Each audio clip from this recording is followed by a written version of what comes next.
Black Beauty by Anna Sewell. Chapter 24. The Lady Anne, or a Runaway Horse. Early in the spring, Lord W. and part of his family went up to London, and took York with them. I and Ginger and some other horses were left at home for use, and the head groom was left in charge. The Lady Harriet, who remained at the Hall, was a great invalid, and never went out in the carriage, and the Lady Anne preferred riding on horseback with her brother or cousins. She was a perfect horsewoman, and as gay and gentle as she was beautiful. She chose me for her horse, and named me Black Auster. I enjoyed these rides very much in the clear cold air, sometimes with Ginger, sometimes with Lizzie. This Lizzie was a bright bay mare, almost thoroughbred, and a great favourite with the gentlemen, on account of her fine action and lively spirit, but Ginger, who knew more of her than I did, told me she was rather nervous. There was a gentleman of the name of Blantyre staying at the Hall. He always rode Lizzie, and praised her so much that one day Lady Anne ordered the side saddle to be put on her, and the other saddle on me. When we came to the door, the gentleman seemed very uneasy. "How is this?" he said. "Are you tired of your good Black Auster?" "Oh, no, not at all," she replied, "but I am amiable enough to let you ride him for once, and I will try your charming Lizzie. You must confess that in size and appearance she is far more like a lady's horse than my own favourite. Do let me advise you not to mount her," he said. "She is a charming creature, but she is too nervous for a lady. I assure you, she is not perfectly safe. Let me beg you to have the saddles changed." "My dear cousin," said Lady Anne, laughing, "pray do not trouble your good careful head about me. I have been a horsewoman ever since I was a baby, and I have followed the hounds a great many times, though I know you do not approve of ladies hunting, but still that is the fact, and I intend to try this Lizzie that you gentlemen are all so fond of, so please help me to mount, like a good friend as you are." There was no more to be said. He placed her carefully on the saddle, looked to the bit and curb, gave the reins gently into her hand, and then mounted me. Just as we were moving off, a footman came out with a slip of paper and message from the Lady Harriet. Would they ask this question for her at Dr. Ashley's, and bring the answer? The village was about a mile off, and the doctor's house was the last in it. We went along gaily enough till we came to his gate. There was a short drive up to the house between tall evergreens. Blantyre alighted at the gate, and was going to open it for Lady Anne, but she said, "I will wait for you here, and you can hang Auster's rein on the gate." He looked at her doubtfully. "I will not be 5 minutes," he said. "Oh, do not hurry yourself, Lizzie, and I shall not run away from you."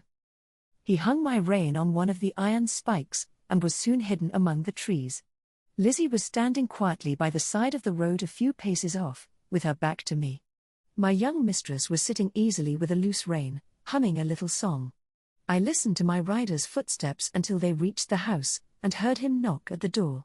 There was a meadow on the opposite side of the road, the gate of which stood open. Just then some cart horses and several young colts came trotting out in a very disorderly manner, while a boy behind was cracking a great whip. The colts were wild and frolicsome, and one of them bolted across the road and blundered up against Lizzie's hind legs, and whether it was the stupid colt, or the loud cracking of the whip, or both together, I cannot say, but she gave a violent kick, and dashed off into a headlong gallop. It was so sudden that Lady Anne as nearly unseated, but she soon recovered herself. I gave a loud, shrill neigh for help. Again and again I neighed, pawing the ground impatiently, and tossing my head to get the rein loose. I had not long to wait. Blantyre came running to the gate. He looked anxiously about, and just caught sight of the flying figure, now far away on the road. In an instant he sprang to the saddle. I needed no whip, no spur, for I was as eager as my rider. He saw it, and giving me a free rein, and leaning a little forward, we dashed after them. For about 1.5 miles the road ran straight, and then bent to the right, after which it divided into 2 roads. Long before we came to the bend she was out of sight. Which way had she turned? A woman was standing at her garden gate, shading her eyes with her hand, and looking eagerly up the road. Scarcely drawing the rein, Blantyre shouted, "Which way?" "To the right," cried the woman, pointing with her hand, and away we went up the right-hand road. Then for a moment we caught sight of her, another bend and she was hidden again. Several times we caught glimpses, and then lost them. We scarcely seemed to gain ground upon them at all. An old road mender was standing near a heap of stones, his shovel dropped and his hands raised. As we came near, he made a sign to speak. Blantyre drew the rein a little. To the common, sir, she has turned off there. I knew this common very well. It was for the most part very uneven ground, covered with heather and dark green furze bushes, with here and there a scrubby old thorn tree. There were also open spaces of fine short grass, with ant hills and mole turns everywhere, the worst place I ever knew for a headlong gallop. We had hardly turned on the common, when we caught sight again of the green habit flying on before us. My lady's hat was gone, and her long brown hair was streaming behind her. Her head and body were thrown back, as if she were pulling with all her remaining strength, and as if that strength were nearly exhausted. It was clear that the roughness of the ground had very much lessened Lizzie's speed, and there seemed a chance that we might overtake her. While we were on the high road, Blantyre had given me my head, but now, with a light hand and a practiced eye, he guided me over the ground in such a masterly manner that my pace was scarcely slackened, and we were decidedly gaining on them. About halfway across the heath there had been a wide dyke recently out, and the earth from the cutting was cast up roughly on the other side. Surely this would stop them. But no, with scarcely a pause Lizzie took the leap, stumbled among the rough clods and fell. Blantyre groaned, "Now, Auster, do your best." He gave me a steady rein. I gathered myself well together and with one determined leap cleared both dyke and bank. Motionless among the heather, with her face to the earth, lay my poor young mistress. Blantyre kneeled down and called her name. There was no sound. Gently he turned her face upward. It was ghastly white and the eyes were closed. "Annie, dear Annie, do speak." But there was no answer. He unbuttoned her habit, loosened her collar, felt her hands and wrist, then started up and looked wildly round him for help. At no great distance there were two men cutting turf, who, seeing Lizzie running wild without a rider, had left their work to catch her. Blantyre's hello soon brought them to the spot. The foremost man seemed much troubled at the sight, and asked what he could do. "Can you ride?" "Well, sir, I bean't much of a horseman, but I'd risk my neck for the Lady Anne. She was uncommon good to my wife in the winter."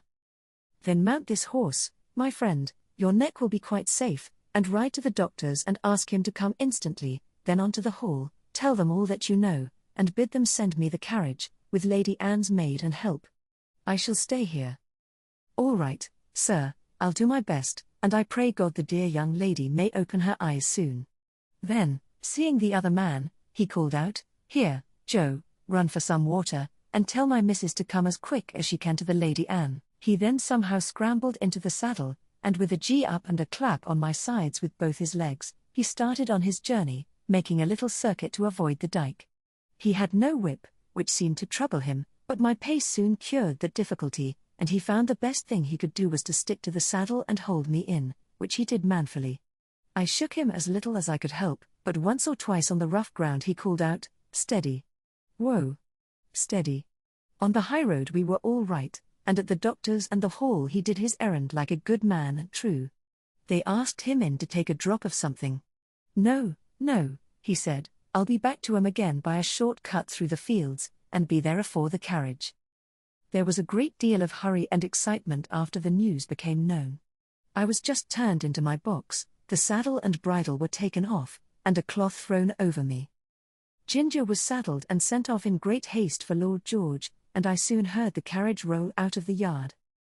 It seemed a long time before Ginger came back, and before we were left alone, and then she told me all that she had seen. "I can't tell much," she said. "We went a gallop nearly all the way, and got there just as the doctor rode up. There was a woman sitting on the ground with a lady's head in her lap. The doctor poured something into her mouth, but all that I heard was, 'She is not dead.' Then I was led off by a man to a little distance. After a while she was taken to the carriage, and we came home together. I heard my master say to a gentleman who stopped him to inquire, that he hoped no bones were broken, but that she had not spoken yet. When Lord George took Ginger for hunting, York shook his head. He said it ought to be a steady hand to train a horse for the first season, and not a random rider like Lord George. Ginger used to like it very much, but sometimes when she came back I could see that she had been very much strained, and now and then she gave a short cough. She had too much spirit to complain, but I could not help feeling anxious about her. 2 days after the accident Blantyre paid me a visit. He patted me and praised me very much, He told Lord George that he was sure the horse knew of Annie's danger as well as he did. "I could not have held him in if I would," said he. "She ought never to ride any other horse." I found by their conversation that my young mistress was now out of danger, and would soon be able to ride again. This was good news to me, and I looked forward to a happy life. End of chapter 24.